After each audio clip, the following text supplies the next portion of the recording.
اصل میں اصول ہے کہ جو ٹینشنوں اور بیماریوں میں صبر کرتا ہے اس کے لیے جنت کی ضمانتیں ہیں۔ نبی صلی اللہ علیہ وسلم نے فرمایا قیامت کے دن انسان اپنے اعمال کو دیکھے گا، اتنا وزنی ترازو، وہ کہے گا یہ نیکیاں تو میں نے کی نہیں ہیں، تو اللہ فرمائیں گے تجھے دنیا میں جو مشکلات پہنچی اور تو نے صبر کیا، وہ سارا صبر اللہ نے نیکیاں بنا کے تیرے ترازو میں رکھ دیا۔ اور حدیث میں آتا ہے کہ صبر سے بڑھ کر، حدیث کا مفہوم ہے، کسی عمل کا وزن نہیں ہے۔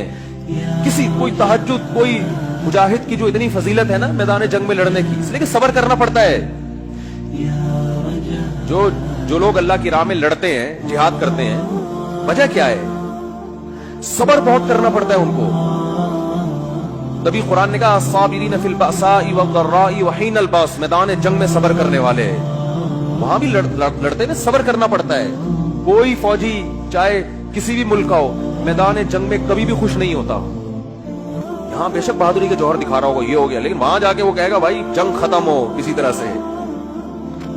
وہاں اللہ نے کتنی فضیلت بیان کی، اور اللہ نے ان مجاہدین کی دعاؤں کا تذکرہ کیا کہ میدان جنگ میں نکل کے جو ہمارے نیک بندے دعا مانگتے ہیں، ربنا افرغ علینا صبرا وثبت اقدامنا، اے اللہ صبر کی بالٹیاں ہمارے اوپر انڈیل دے۔ کیا عجیب الفاظ ہیں۔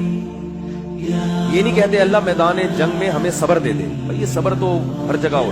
عام حالات میں اللہ نے کہا کہ اللہ صبر کرنے والوں کے ساتھ، جو عام پریشانی ہے، کسی کا ایکسیڈنٹ ہو گیا، یہ ہو گیا، تو وہاں حدیث میں آتے ہیں اللہ سے صبر مانگو، من یتصبر، جو اللہ سے صبر مانگتا ہے، یصبرہ اللہ، اللہ اس کو صبر کی توفیق دیتے ہیں۔ وہاں یہ الفاظ ہیں، ہلکے الفاظ ہیں۔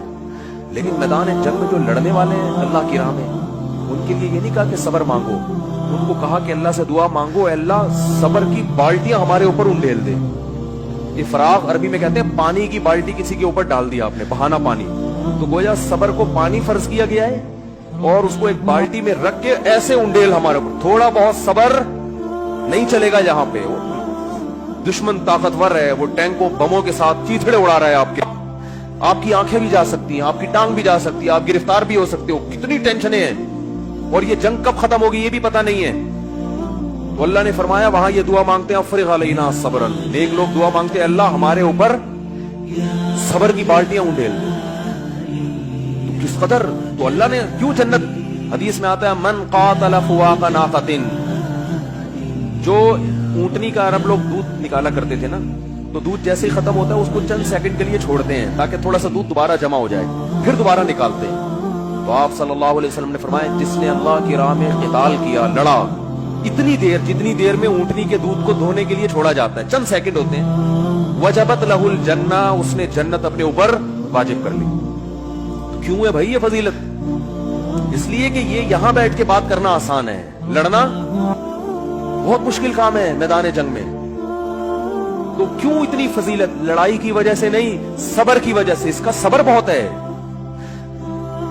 تو میرے بھائی چاہے مصیبتوں میں صبر ہو، بیماریوں میں ہو، جن چڑیل بھوت آ گئے، کوئی بھی ٹینشن ہے نا، تو اس میں آپ صبر کو ہلکا نہ سمجھیں۔ اور یعقوب علیہ السلام کی دعا یاد کر لیں، جب بیٹا گم ہو گیا تھا نا، لوگ کہہ رہے تھے کہ آپ تو مایوس کیوں نہیں ہوتے، آپ یہ کیوں نہیں اور یوں کیوں نہیں، تو کیا فرمایا اعلم من اللہ ما لا تعلمون، میں اللہ کے بارے میں وہ کچھ جانتا ہوں جو تم نہیں جانتے۔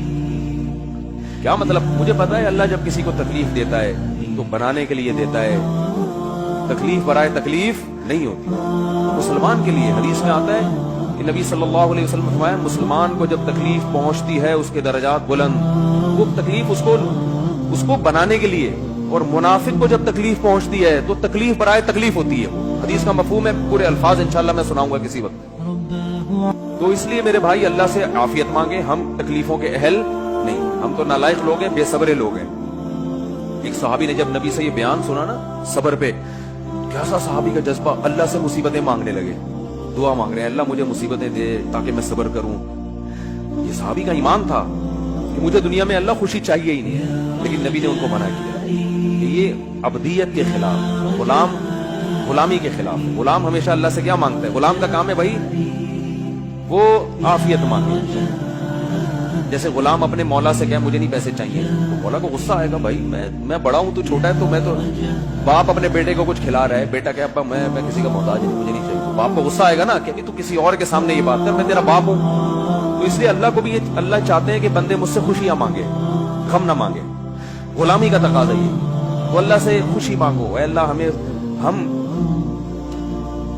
بے صبر لوگ ہیں, اے اللہ ہم سے مصیبتیں برداشت نہیں ہوتی, ہم نالائق ہیں, تو اللہ سے عافیت مانگے, اے اللہ ہمیں شکر کی نعمت سے ہی نواز دے, بس ہمیں نعمتیں دے اور شکر کی توفیق دے دے, اسی سے ہمارے گناہ معاف کر دے, اسی سے ہمارے درجات بلند کر دے, مصیبت نہ مانگی جائے. تو مانگنا تو اللہ سے یہی چاہیے بھائی, اور واقعی ہم اہل نہیں ہیں, لیکن اگر اللہ کی طرف سے کوئی مصیبت آ گئی ہے تو اس کو بھی نعمت سمجھو. بڑے بڑے لوگوں کو اللہ نے ان مصیبتوں میں نوازا ہے. علماء کہتے ہیں عبادت کر کے انسان اتنے اونچے درجات حاصل نہیں کر سکتا جتنا مصیبت پہ صبر کر کے اونچے درجات ملتے ہیں, اس کو اللہ کا قرب بھی ملتا ہے اس کو. اللہ تعالی ہم سب کو سمجھنے کی, عمل کی توفیق عطا فرمائے.